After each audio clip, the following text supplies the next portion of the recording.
Mo dúpẹ́ lọ́wọ́ gbogbo yín. Mo wá dúpẹ́ pàtàkì lọ́wọ́ ọ̀gágun Lagata, ẹni tó jẹ́ kó ṣeé ṣe láti gba adé idẹ mi padà. Mo wá fi àsìkò yìí béèrè lọ́wọ́ ọ̀gágun Lagata ohun tó bá fẹ́ kí n ṣe fóun gẹ́gẹ́ bí ipò mi gẹ́gẹ́ bí olújogbo.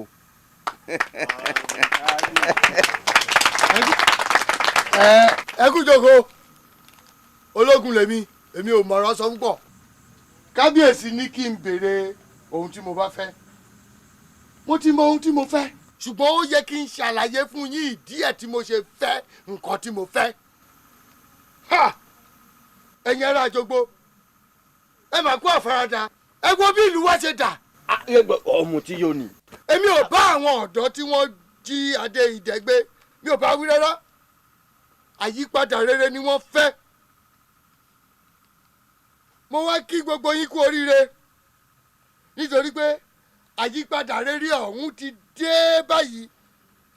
Àwa ọmọ ogun ìlú Jogbo ti gba àkóso báyìí. Ẹ̀bùn tí mo sì ń fẹ́ náà ni adé idẹ.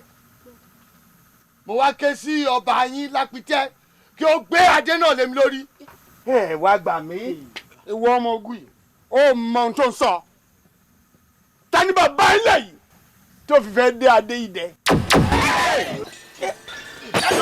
Mo dáná. Ìwọ Lagata. Ọ̀dàlẹ̀ ni ọ́ ládùúgbò owó tí mo sọ fún ọ.